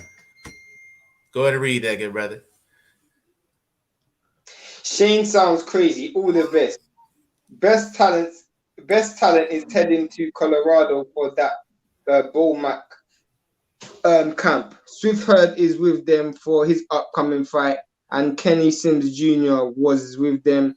Okay, so I'm gonna tell you why that means nothing, bro. Floyd Mayweather's gym has had so many fighters in there try to seek success that Floyd had, and it didn't mean nothing. When it comes down to it, bro, it's down to who you are as a fighter. And my premise was very simple. And stylistically, Bomac is a person who adjusts fight. But it's about control. As I said before, I don't even know why this is being brought up again. Bomac wants 100% control. You brought up two fighters who fight nothing like Devin Haney, bro. Last time I checked, Jarrett Hurd doesn't even fight on the outside. This guy's a prolific. He's a confident inside fighter who likes to out-muscle and outsize his opponent. I don't remember Devin Haney ever doing that. So you're bringing up something that's irrelevant because you said great fighters go there and train, but you just brought up two fighters that fight nothing like Devin Haney. So I don't see how that's transferable. That is not transferable at all. So hey, you're not having good luck today, brother. I listen, love this cat, man. Listen, man, y'all boy. Let me add on. Truth, you know. I'm gonna tell him, boy. Listen, let me add this real quick, yo. It's crazy because usually on this show, we call Boxing First Vlog, aka Blunt. We call him Blunt Bayless. But over the past like couple weeks, every single live, Shane has at least one person that just coming at my neck, coming at his neck. So it's kind of neck and neck right now. Who's Blunt Bayless right now between I'm not even Vlog saying and Shane? I'm not saying anything outlandish, though. But to them, they think it's outlandish, though. It's every show. Every show to them. Yeah, it's to them. It's not. I usually do it with you guys. Now listen, now Blunt, you had your Blunt Bayless moment earlier, but you family, we let you slide. But you know, Shane is consistently getting it. Like he's consistently getting it. Bro, Blunt, there was one live where 4 guys were on the live. We literally put the link in, and they were just shooting shots, like including Jet. Yeah, my points was valid. I don't know what all the other ones is talking about. But, hold on, let me get the rest of these comments. Burt Wood, knockout of the year. Thug Rules set the champ up by watching champ foot placement. Thank you, Rose versus Zhang. No, that's a fact. Bruce Goes, what's going on, player? Jordan Antonio Moran fight was very different. So Jordan, let me respond to that. That's Blunt, that's the guy that Haney got the highlight reel knockout on the Spanish cat. Antonio Moran, that was the name. So basically, Jordan, the only difference between that fight and the Linares fight is that he landed the money shot. Like it was no different. Like he dominated that fight. He dominated the Linares fight. That's the only difference. Your boy Sewell A is back at it. He says Bomac is working with Jared Hurd right now, and that's a PBC fighter, and he has no control over when and who Hurd fights. It could have a similar situation for Haney. I'm not talking about who they fight. I'm talking about what he's trying to implement. I guarantee Bomac has 100% control on what training regimes Jared Hurd doing. That's my He's talking about the camp. Yeah, Sewell A. He's talking about the camp. I said the camp earlier. I said camp. Yeah, Sewell A. Yeah, Sewell A. He's talking about the camp. He's not talking about like managerial things. The reason why that's so important. Comment? Go ahead, bro. The reason why that's so important. All right, bro. Sewell A. Yeah. 1 second, Blunt. Is because they brought in Ben Davison. The reason why that's so important is because Ben Davison is a British trainer. So to me, that tells me Devin Haney's dad still wants 100% control during the camp and during off season. The reason why I say that is because you don't bring in a British trainer if you want someone to take control. You want someone who's on your doorstep, who's going to be with you throughout your camp. Ben Davison trains Josh Taylor. He trains so many other fighters in the UK. So he's not going to be with Devin Haney every day. That's a fair point. That's my point, bro.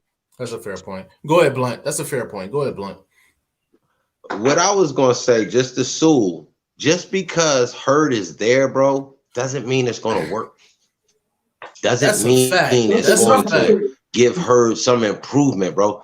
You're making it seem like this is just something that we've already seen, that Bomac has done something for Jared Hurd that has put him from level 8 to level 10. And now he's this pay-per-view star type of guy, bro. We haven't seen that yet. Just because it's something that's in the works doesn't mean the production will turn out to be next level. That's just, you know, again, we know how we look at things. Common sense, bro. Common sense.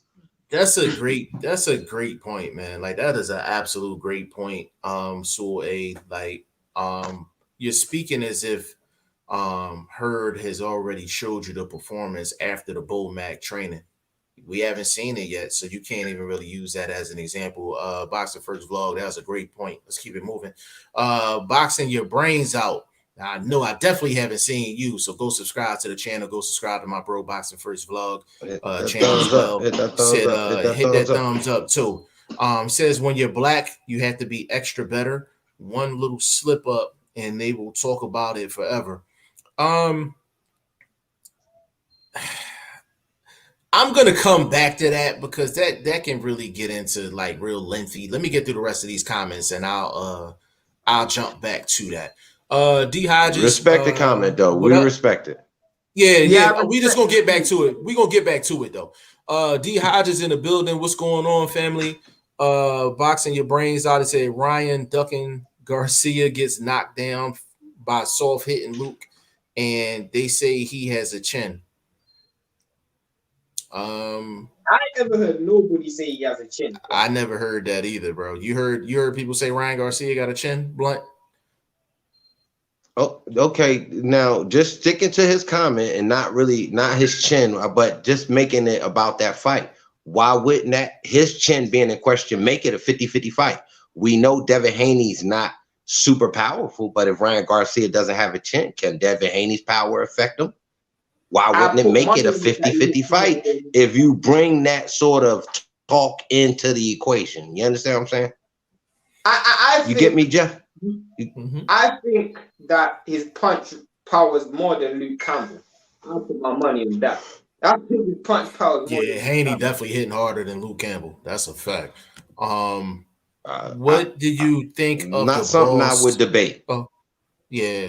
What do you think of the boos directed towards Haney? He didn't like him, but should he play off it like Floyd did? No, can I answer that one? Yeah, go ahead, bro. Go ahead. The reason why I would... Go ahead, Shane. Go ahead. No, you know what? I let Blunt answer this one. Go ahead. Blunt, you want to go first on that one? You want to go first on that one, brother? Of course, bro. Of course. It's just obvious, bro. There has to be a bad guy. why not get paid to be something you probably not? That's not to say he's somebody that'll take the hate and spew it back out towards the fans, but not like you. Oh, I hate everybody, but come see me fight. But look, y'all hate me so much. Come see if I can't do what y'all think I can't do. That is a Floyd Mayweather sort of marketing tool. So why not use it to your ability to make sure them checks and them zeros is right? You understand what I'm talking about? So this still a business, bro. So I thought the fight worked out well.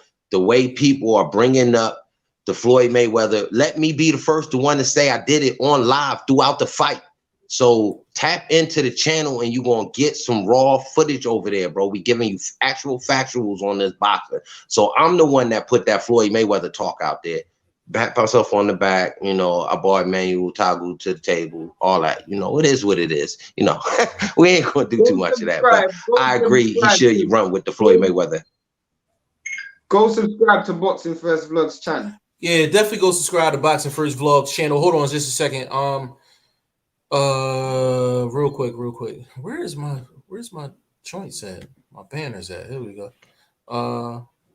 Yeah, that's Boxing First Vlogs link. So if you wanna copy and paste that, you definitely can. I'll put it up at the end. I'll put that up at the end. I'll put that up at the end for sure. Do what it do. We'll keep it moving. Hold on. Sul A, I disagree. In my opinion, he didn't show the type of recovery I'd like him to have. Linares finished that fight with the momentum on his side, and I had it 9-3 Haney, but I expect more from him. Can I hold? Wait. Blunt, don't say nothing. Shane, don't say nothing. Don't say this nothing. Dude, Sul is confusing me. I got this. Let me one thing. Hold, Shane, Blunt. Let me. I got it. Let me get it this way. Okay, Sul A. I would understand this talk if you said you wasn't a fan or if you hated Haney. Then I can understand everything that you're saying. But you said the entire comment and you capped it off with 9-3. Bro, that's a dominating performance, bro. 9-3 is a dominating performance. So it takes away everything that you said previously. He won 9-3. 9-3, bro. 9-3. Hold on. Let Blunt get in real quick. Blunt, Can I ask one question? Can I ask one question? I just want one question. In your 9-3 score, did you give Linares a 10-8 round for that last second shot? Because I'm confused on how you got it 9-3, but you're not, bro. You're arguing against yourself with the score and just analyzing your score. Did you give him a 10-8 round? That's all I want to know.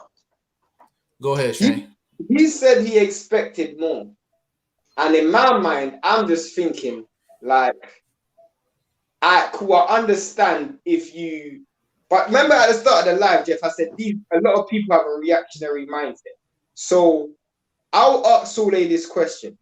If Haney just boxed a shutout and won 12-0, like he was going to because it was 9-0, like he was going to because it was 9-1 or 8-1 or however you had it, and he just boxed a shutout and continued boxing, you would have still criticized him. Or, like, you would have still criticized him. So you have to make it make sense to me. You have to make this make sense to me. Because you could clearly see a fighter getting outboxed, and they switched it up to be a bit more entertaining. Why can't you just see as him getting hit with a shot that Lomachenko got dropped with? He didn't get dropped. He took it, he continued fighting, and he won the fight comfortably. I just see it. You know what? He tried to switch it up. It didn't really work out, but we can see his boxing skills. Why can't we just take it like that? Yeah, to cap it off, I think Blunt explained it best. Like, you're kind of arguing with yourself. Like, you know what I'm saying? Like, you kind of arguing with yourself. Like, you weren't, think about it. You expected more, but you expected more than 9-3. You understand what I'm saying? So it's counterproductive to what your actual point is. Like, you know what I'm saying? Like, you really arguing with yourself. My bro, the family, Scott 70 is in the building. That's like day one family right there. Big shout out to you.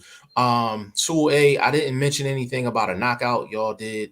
I said I'd rather have 100 Haney versus Gamboa performances over that Haney versus Linares fight. I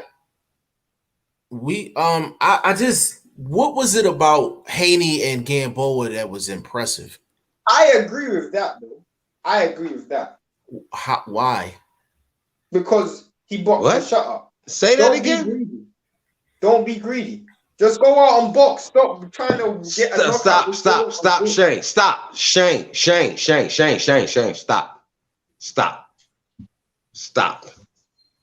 Take a step back, my young buck, and look at the level of competition.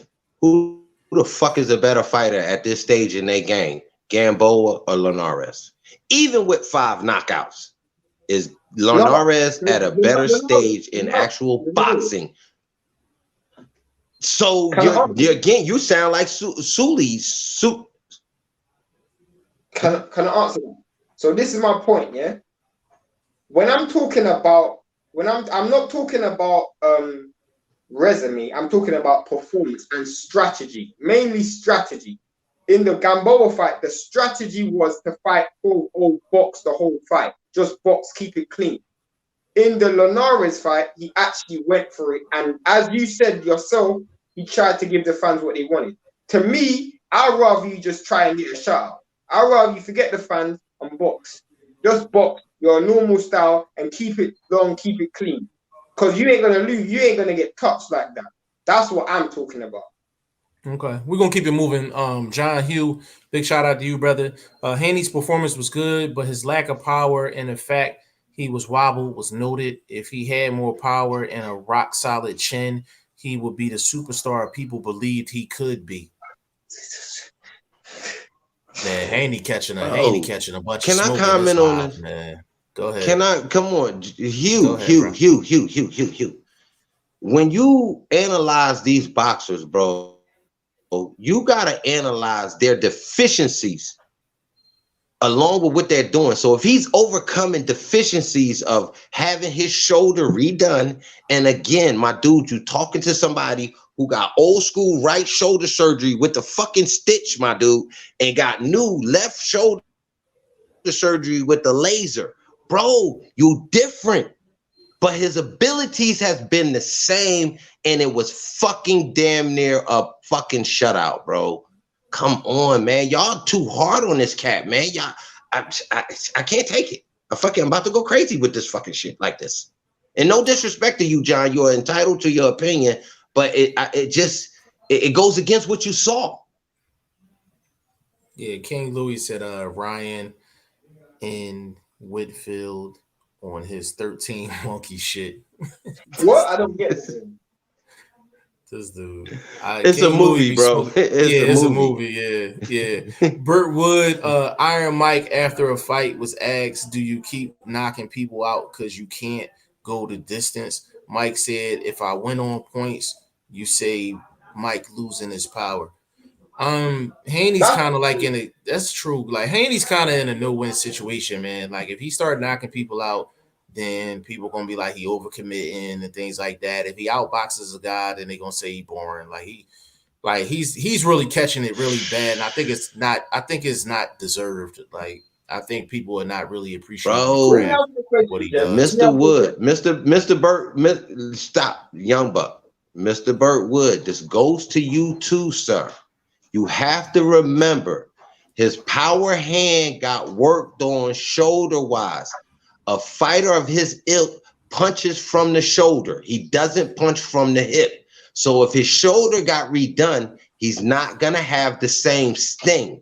So you keep going back to this power, but you're missing the fact that this dude pitched a 10-2 fight against a vet, a respected vet, the biggest name on his resume, and he pitched a Floyd Mayweather-esque shutout. You guys keep going, y'all. It's like y'all nitpicking. Why are you nitpicking, bro? And then you nitpicking about something you're forgetting about. Well, damn, the dude, did he mess his shoulder up? He had it fixed. He back in the ring. Boxing still at an elite level. Boxing major names. Gamboa is a major name. Linares is a major name. Moving up. What's the problem? I'm confused. Yeah, King Louis said Robert Easter is a harder puncher at 140 compared to when he was at 135. Maybe it's the weight. Robert Easter, he's let me get at that real quick. Robert Easter's body type is very different. He's more wiry.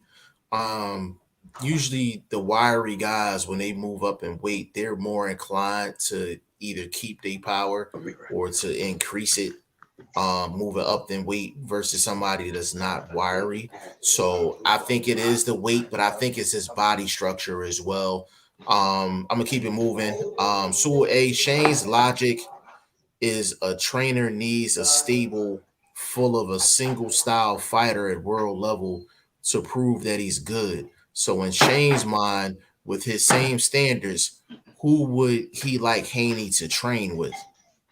I Let's never go, want Shane. him. I want him. I don't think this guy's listening. So I'm going to emphasize again, very simply, it's got nothing to do with styles. Bomac is a trainer who wants 100% control of his fight. In camp, and say in camp, Shane. In camp, which means designing their training regime, designing their sparring partners, how they fight in camp. He wants 100% control. I'm not saying he trains fighters the same way. I'm saying he wants 100% control, which he won't get if Devin Haney, his dad, is still in the picture. It's very simple, bro. It's got nothing to do with style. As I said, Bomac is a trainer who is very versatile. So do I think stylistically he could improve Devin Haney? Of course he can. I'm not talking about that. Devin Haney is a fighter who, no, Bomac is a trainer who wants 100% control of his fight. It's very simple. He wants 100% control. So if Devin Haney's dad wasn't in the picture, then I will subscribe to what you're saying. But Devin Haney's dad isn't in the picture, so it's still in the picture. So how am I supposed to say Bomac going to get 100% control? It's very simple. So Sewell has two more comments. I'm gonna combine them up. Okay. He said Kenny Sims Jr. was working with Bomac and his dad for his last fight against the favorite Elvis Rodriguez. Literally every point Shane made, I counted with facts and examples. Also said Bomac needs full control. So I name a PBC fighter that he doesn't have full control. He can't work with someone, but he worked with Kenny Sims and his dad, and Kenny Sims said it was his best camp. Let me respond to that, Shane. No disrespect to Kenny Sims, but Kenny Sims and Devin Haney is two completely different levels, two completely different points in their career, two completely different situations. So where Kenny Sims and his dad, hold on, Shane, between from what Kenny Sims and his dad might be more receptive to, may not be the case for Devin Haney because he's a bigger name, he's on a bigger level, and he's on the opposite coast as well. So I like, the thing is, bro, like, I hear what you're saying, but at the same time, is this Bomac? If it's up to Bomac, Bomac wants complete control from beginning to end as far as camp. You're bringing up other things that has to do with management and promotion and things like that. We're talking camp, like in camp, do you have control or not, full control or not? So both of y'all are making like different points. But yeah, we're talking more from a camp standpoint, not dad this and all that. Like, we're talking camp. Like, Bomac wants complete control as far as camp. And to add on, camp Bomac doesn't work by himself. It's two other guys that he works with. So it's bigger than just, it's bigger than just Bomac. Like, it's Bomac and two other people. That's my point, bro. That's my point. Certain fighters like Teddy Atlas, certain trainers, have, like Teddy Atlas, has certain guys that work with him. The reason why they want 100% control is because they might have one guy's on pads. They might have one guy's on the bag with you. They might have one guy's working on straight fitness and like certain technical stuff like foot placement, for example. For example, when Shane Mosley started to get in certain parts of his career, he brought in Kenny Porter to work on his feet. Bro, it's just about, if I'm Bomac, I'm going to be like, you know what? I feel like you need this, you need that, you need this, you need that. That's about having control. I'm going to get this guy to help you with this. I'm going to get this guy to help you with that, and so on and so forth. He's going to get a team that's going to work with you specifically based on what he sees. Devin Haney's dad is that mastermind. He is the mastermind of Devin Haney's shit. You don't want too many chefs in the same pot. So that's my point, though. Yeah, and hold on, let me add on to that before we can I say something? Go ahead, bro. Let me jump in. I kind of get where these cats are coming from. Just not with the Bomac, but just kind of saying, okay, because Pops is a businessman now. Pops is moving on promotional side, managing side. Because if you look at that early card, the young boy was part of their boxing promotional team, management, whatever's going on, because their name was mentioned with him. I believe it was the young cat Khalil Cole that was associated, or what was the other little cat that was on the super prelim undercard? I believe it was the second fight. So Pops Haney, so Pops Haney has a flip side going on. So I agree with you, Jeff. It was two of them. I'm just trying to get the names right. I could be off, but again, they up and coming, so their names are not right at the tip of my tongue. But I know I heard the name in association with promotion management wise mentioned with the cats on the weigh-in. So what I'm saying is I can get these cats saying, well, maybe another big name coming in trying to add something. But my question is, if whatever name it be, whether it be a Bomac, whether it be the other cat that works with the Charlos or somebody like that, whether it be a Porter's Pops or anybody, can they help his power? Can they help his ability to have natural strength, precision punching that gets you that KO? I'm not sure, bro, because these people are missing the point of when you get under that knife, either it's the modern day knife or the old school knife with the scalpel, you're never the same. You have to remember that. But him having the ability to have a performance like last night cannot be overlooked when it comes to future matchups. So as a fan, as somebody analyzing the game, I understand that because I come from that personally. So people that don't understand that, they just don't get it. I've never been cut on. I've never been opened up. So I'm expected to do the same thing after I've supposedly been fixed. You're not. This is not the $6 million man, bro. Now go to the next comment. I'm gonna run through. All right, listen. I'm gonna run through all of these comments, and then we can address all the comments all at the same time. All right. John Hughes says Haney has enough power to trouble Garcia and beats him, in my opinion. Bruce Gold says I totally agree and could see it happening last night, where the black hat and run with it. I think it might be a typo. Sue A says, yes, I expected more from Haney. This was a damn showcase fight. Linares didn't fight Lomachenko on 17 months inactivity. This was supposed to be like Crawford versus John Molina. Explain 1 second. Hold on with Shane. Let me get through this. Shane. It's one sentence. Go ahead. The only reason why I brought up Lomachenko and Linares was because you brought up Gamboa versus Devin, got Gamboa versus Terence Crawford. So I was like, you can go back. I'll go back. Fair enough. So he says go to BoxRec right now and look at when Linares was last in the ring. This was supposed to be a showcase fight, and he didn't look as good as I thought he would look. King Louis said, well said, Shane. John Hugh, are both shoulders damaged? Hold on. Let me get through the rest of these. Bruce Gold says, give him a break. Hey, bro, let me get through these. Let me get through them. Bruce Gold says, give him a break. He's only 23. I'm not saying that. Young by today's standards. Watch Haney in 5 years, a superstar in the making.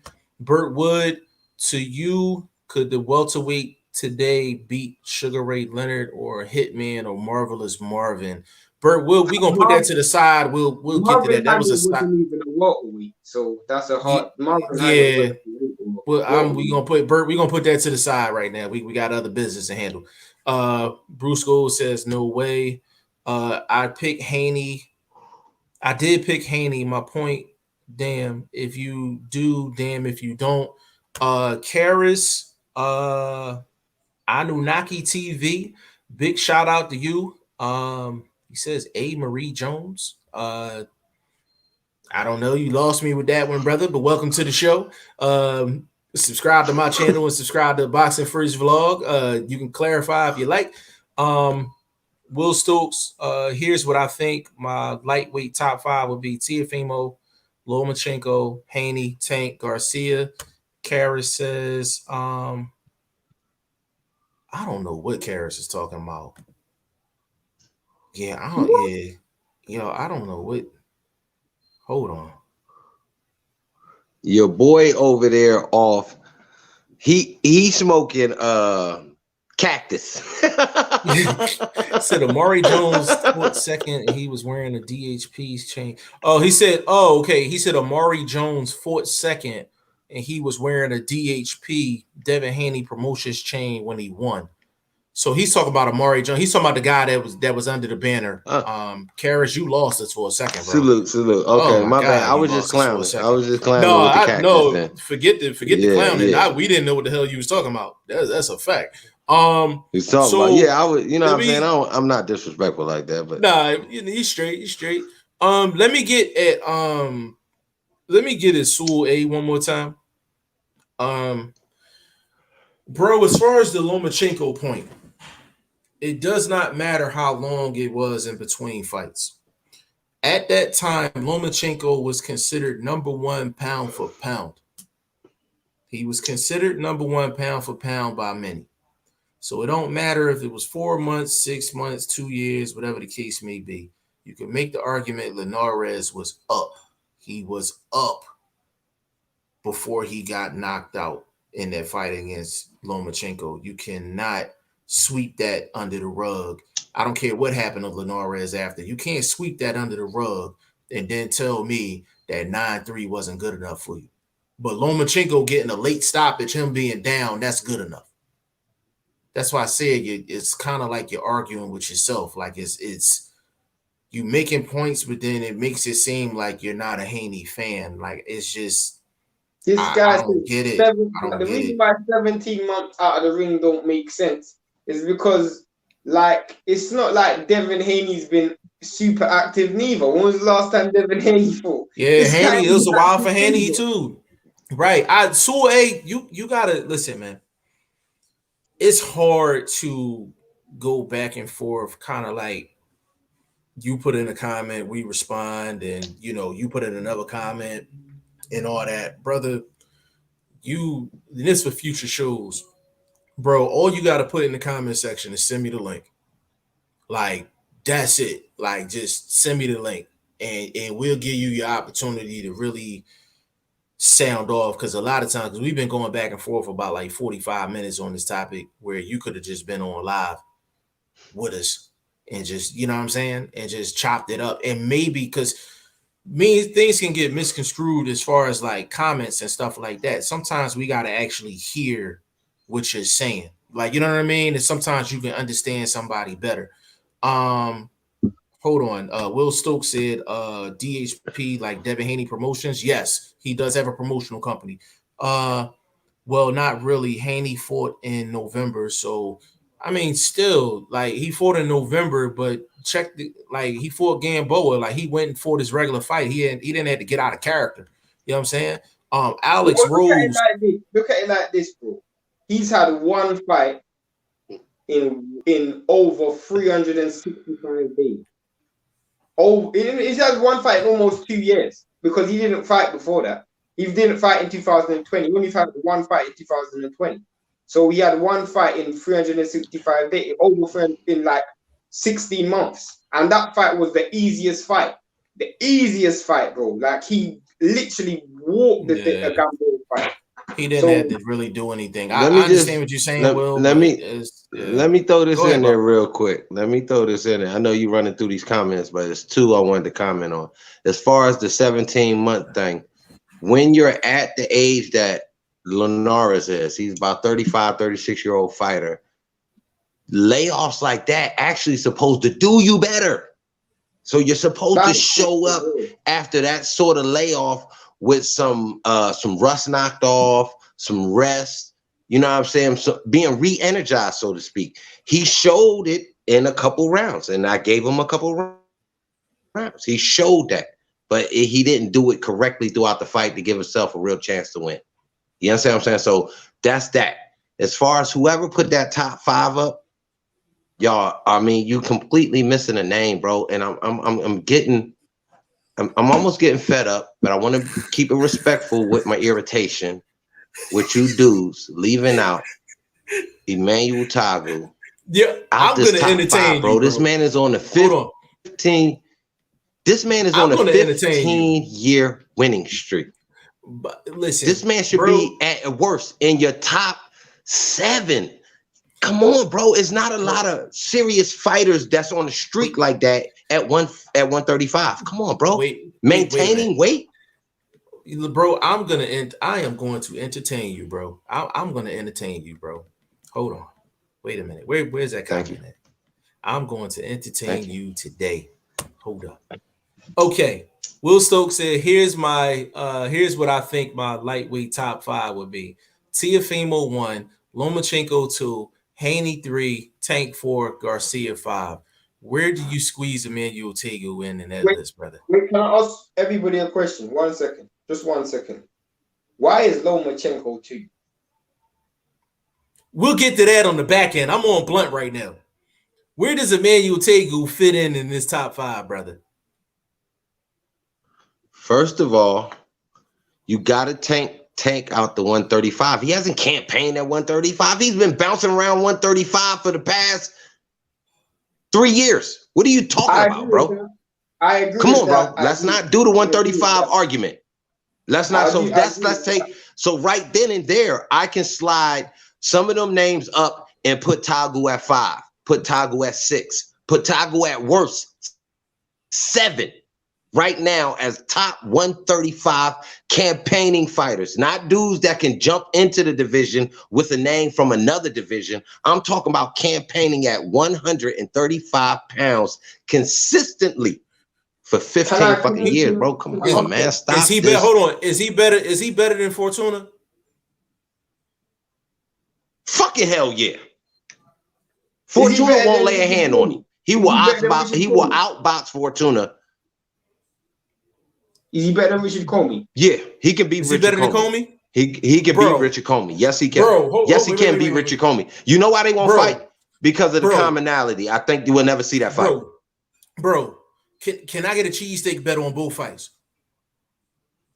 Can I get a cheesesteak bet on both fights? I'm betting on my dude on any fight that he's in. I don't care. I don't care who he fights. He's going to win whatever major fight he gets. Whatever major fight Emmanuel Tagu gets, he will win. And I got a cheesesteak. I got a half a man. I got a whole yard on it. I don't care. I'll put a whole yard on it against anybody. We can internet bet. That's why I told you I wanted to do that app. Remember that app I talked to you about? So shit like this can go down because I got my guy against any major fighter in the game right now. Hey, Blunt, hold that idea close to your chest. We don't want no one stealing. Yeah, we don't want nobody stealing that. Yeah, keep that on the low. Keep that on the low. Okay, my bad. Yeah, keep that on the low. Yeah, you know what it is. We want nobody. Yeah, you know what it is. I'll speak to you off camera why that's so important, right? Hold on, I gotta get to a comment, yo. Hold on. Let me get these out of the way. Will Stokes said, by the way, I had to dip some. I'm sure you already spoke about it, but I just gotta say, let's go Donaire, man. What he's just done is the stuff movies are made of. I definitely agree with that. And this is second live that Donaire hasn't gotten any type of mention. I'm gonna have to do another live strictly for that fight. But you're 100% correct. This is the one I wanted to get to though. Kara said, "I am smoking cactus though."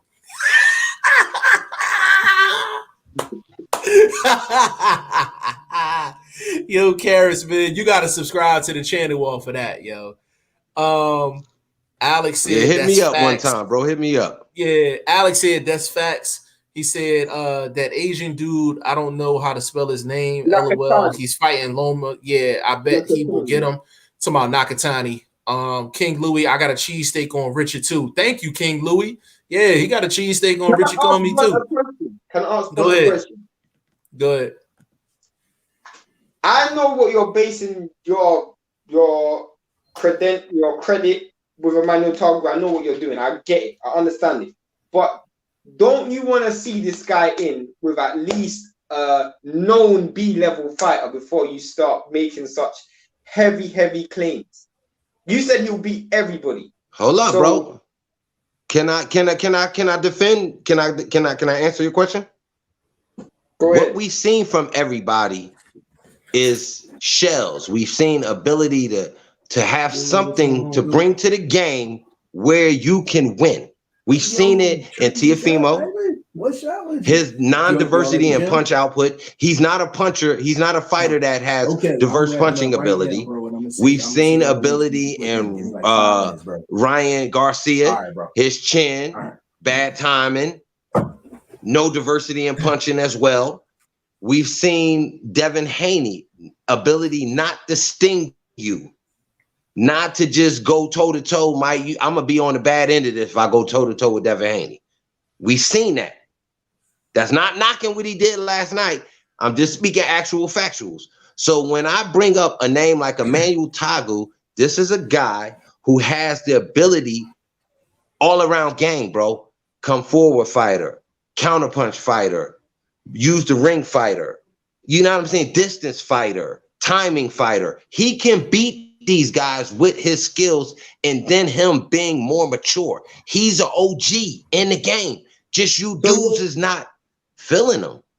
I'm just saying, I don't know why y'all not feeling him. I think the guy's a fucking star, man.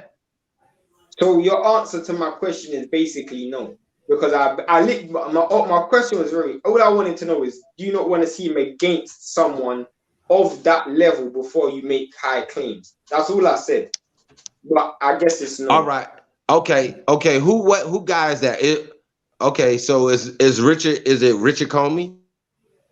Yeah. Who's the B-level guy you want to bring out? Yeah. He just beat a guy that Haney beat on his first shot out.